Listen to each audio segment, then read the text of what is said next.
आज हम आपके लिए लेकर आए हैं बहुत ही यूनिक एकदम डिफरेंट ऐसी मजेदार रेसिपी जिसे आज से पहले ना तो आपने इसे बनाया होगा और ना खाया होगा। घर में रखी बस 2 से 3 चीजों से ही आप इसे आसानी से बनाकर तैयार कर सकते हैं। तो अगर आपको ये रेसिपी पसंद आए तो प्लीज वीडियो को लाइक करें, शेयर करें और यदि मेरे चैनल पर पहली बार आए हैं तो सब्सक्राइब भी जरूर कर लें। तो चलिए आज की मजेदार रेसिपी शुरू करते हैं।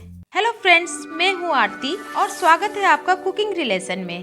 तो यूनिक और टेस्टी नाश्ता बनाने के लिए सबसे पहले एक बाउल में 1 कप मैदा लेंगे। आप चाहे तो इसके बदले गेहूं का आटा भी ले सकते हैं। अब 1/4 चम्मच अजवाइन को हाथों से क्रश करके इसमें डालेंगे, जिससे कि फ्लेवर भी अच्छा आएगा और डाइजेशन में भी हेल्प करता है। इसे खस्ता बनाने के लिए अब ऐड करेंगे 2 बड़े चम्मच घी। आप चाहे तो इसके बदले रिफाइंड ऑयल भी ले सकते हैं। यहीं पर स्वाद के अनुसार नमक भी डाल देंगे। अब सभी चीजों को बढ़िया से कर लेते हैं मिक्स, और मिक्स करते समय ही हाथों से इसे रब करते जाएंगे ताकि घी आटे में अच्छी तरह से मिल जाए। मिक्स करने के दौरान ही मुट्ठी में बांध कर देखेंगे। ये देखिए, अगर इस तरह से बंध रहा है मतलब परफेक्ट मोयन है, और अगर ना बंध पाए तो 1 चम्मच घी और ऐड कर ले। अब इसमें थोड़ा थोड़ा पानी ऐड करते हुए टाइट आटा लगाएंगे। मतलब जिस तरह से रोटी पराठा के लिए आटा लगाते हैं उससे थोड़ा टाइट आटा गूंथेंगे। तो आप देख सकते हैं आटा मैंने लगा लिया है। अब इसके ऊपर थोड़ा सा ऑयल लगाकर मिला देंगे और 15 से 20 मिनट के लिए इसे रेस्ट होने देंगे ताकि आटा अच्छे से सेट हो जाए। अब अगली तैयारी कर लेते हैं। यहाँ पर मैंने 4 से 5 मीडियम साइज के आलू को उबालकर ठंडा कर लिए हैं। अब इसे मैश कर लेंगे। यहीं पर चॉप किया हुआ 2 बड़े चम्मच शिमला मिर्च ऐड कर देंगे। साथ में 2 बड़े चम्मच चॉप किया हुआ गाजर भी ऐड कर देंगे। बारीक कटा हुआ थोड़ा सा हरा धनिया, बारीक कटी हुई 2 से 3 हरी मिर्च, 1 चम्मच ग्रेट किया हुआ अदरक भी डाल देंगे। अब इसमें डालेंगे मसाले। 1 छोटी चम्मच धनिया पाउडर, आधी छोटी चम्मच जीरा पाउडर, आधी छोटी चम्मच कश्मीरी लाल मिर्च पाउडर। कलर भी अच्छा आएगा और तीखी भी नहीं होती है। 1/4 चम्मच हल्दी पाउडर। अब इसे और भी फ्लेवरफुल बनाने के लिए मैं इसमें ऐड कर रही हूँ आधी छोटी चम्मच मीट मसाला। आप चाहे तो इसे स्किप भी कर सकते हैं। इसे चटपटा बनाने के लिए आधी छोटी चम्मच आमचूर पाउडर ऐड कर देंगे। 1 छोटी चम्मच कसूरी मेथी, जिससे कि इसका टेस्ट शानदार आएगा। स्वाद के अनुसार नमक भी ऐड कर देंगे। अब इसमें 2 बड़ी चम्मच कॉर्नफ्लोर पाउडर ऐड कर देंगे, जो कि बढ़िया बाइंडिंग का काम करेगी। अब सभी चीजों को अच्छे से मिक्स कर लेते हैं। तो ये लीजिए, आटे के लिए फिलिंग भी बनकर तैयार हो गई। उधर आटा भी रेस्ट ले चुका है। तो एक बार और आटा को थोड़ा मसल कर चिकना कर लेंगे। अब आटे में से एक बड़ी सी लोई तोड़कर गोल कर लेंगे।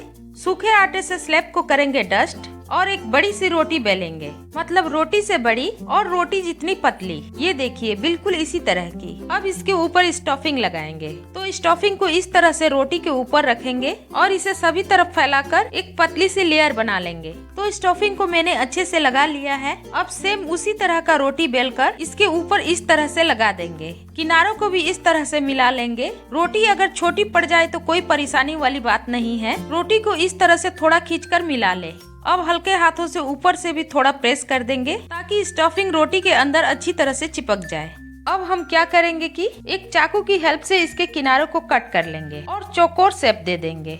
अब आप कोई एक पतली सी स्टिक ले लीजिए।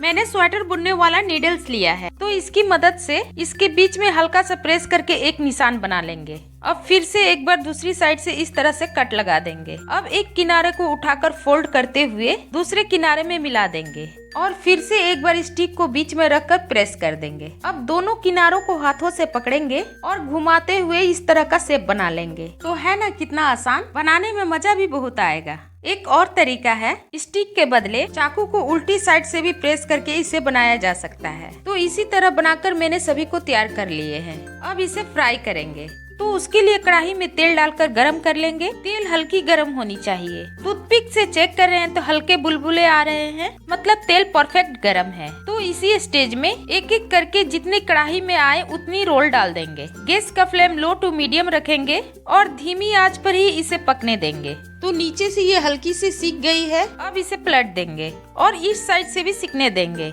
अब अलट पलट करते हुए बढ़िया गोल्डन कलर आने तक फ्राई कर लेंगे। तो ये देखिए, बिल्कुल परफेक्ट एकदम यूनिक रोल बनकर तैयार है। और देखा ना आपने, इसे बनाना भी कितना आसान है। तो यदि आपके घर मेहमान आ जाए या कोई छोटी मोटी पार्टी हो तो फटाफट से इस नाश्ते को बनाकर सर्व करें। सभी को ये बहुत पसंद आएगी।